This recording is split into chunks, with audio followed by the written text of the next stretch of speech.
Hey everyone, it's Brandy and welcome back to my channel. Today I'm going to be doing a spoiler-free review for The Alchemists of Loom by Elise Kova. This is the first book in a trilogy and I read this recently. I received this book for review and I've mentioned this several times in TBRs and a book haul, but I decided that I wanted to talk about it somewhere other than my blog. But if you guys do want to check out my written review, feel free. The link to my blog is always in the description, and I will make sure to leave a link to this specific review just in case you guys want to see some of my other thoughts about this as well. Now, I am only giving myself 10 minutes to talk about this book just because I don't want this review to be too long, and I actually already cut into my 10 minutes doing the intro. So let's just get into the actual book. This book takes place in a world, and this one is mainly set on a part of the world that's called Loom. So this book actually follows several different characters. I believe there are at least 4 perspectives that we're following throughout the novel, but we open up this book following a character named Ariana, and she's actually in the middle of this mission to steal something from a group of people within this book. We don't really get too much information, or we get some information, but we really don't know too much about what's going on from the very start of it. But on her way returning from this mission that she was on, she runs into a dragon, and I will get into that a little bit later, but dragons aren't what we think of as normal dragons. But she runs into a dragon, and in this world there is this thing where if you take dragons' body parts and organs and put them within these certain type of people, then they will gain magical abilities from these dragon body parts / organs. So she decides that she can't pass up an opportunity to harvest this dragon because he's passed out in the middle of the road, and she's about to do this, but then he wakes up and he convinces her not to harvest his organs and to actually help him on a mission that he's on in her part of the world, and the story basically takes off from there.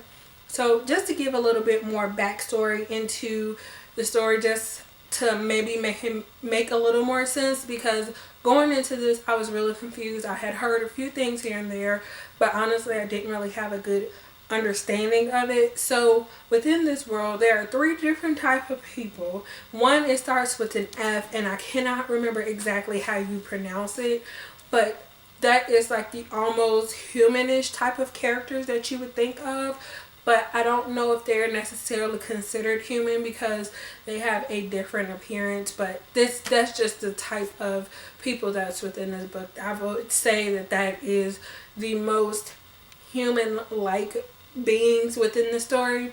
And then we have the dragons, which are another set of people. The dragons are very different from this other set of group of people, which I believe, like I said, are called Fenri or something like that.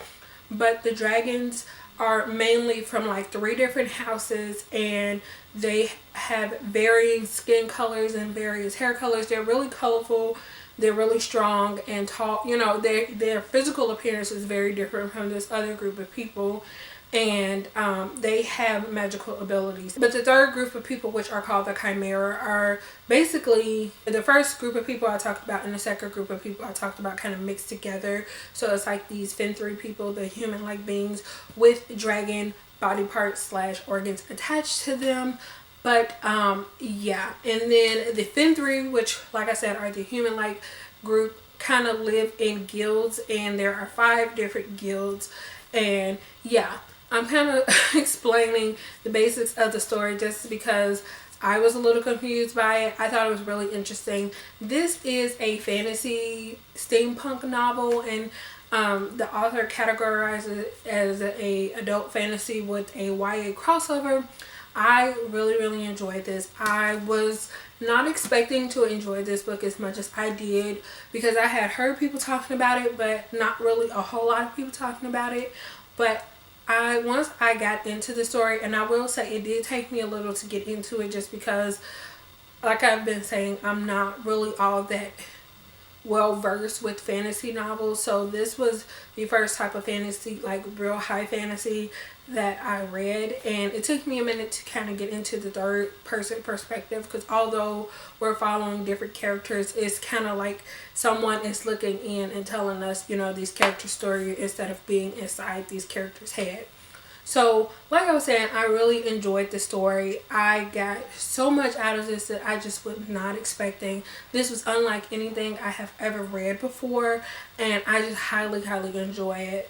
I really liked seeing the character growth and seeing how they all came together or fell apart throughout the story. One thing I will say about this that kept me from giving it a higher rating than I probably would have otherwise is that the magic system I found to be really confusing. Because this is a steampunk novel, it had like the scientific type of things to it, but then it also had those fantasy elements mixed in within it, and I didn't feel like it was really well explained throughout the novel, and I kept waiting for more to be explained so I can have a better understanding. And I felt like a lot of more things were introduced about different parts of this world that were mainly on throughout this book, but it was not enough to kind of get me to really understand what everyone was known for. So like I said, there are 5 different guilds, and each of them are known to really focus on one thing, and we kind of get an understanding of, I think, what everyone does. But it was some things that were really confusing to me that I just really didn't get a good grasp on, and that could just be me not really getting all the information. But like I said, I found the magic system to be really confusing, but besides that, I really enjoyed the story, and this will be one that I would highly recommend to anybody who really enjoys fantasy, because this book was absolutely amazing. I actually just got the sequel to this, so I don't think I'll be able to read that this month, but maybe I could pick it up next month so I can continue on with this trilogy. Like I said, go pick this up. I ended up giving this one a 4.5 out of 5 stars. This is definitely going to be on my favorites list at the end of the year. I know it's really early, but I just love this book so much. And like I said, it would have got it probably a 5 out of 5 stars if it was not for me not really completely understanding the magic system. That's all I have for you guys today. Thank you guys so much for watching. Go check out The Alchemists of Loom, and I will see you guys again in the next video.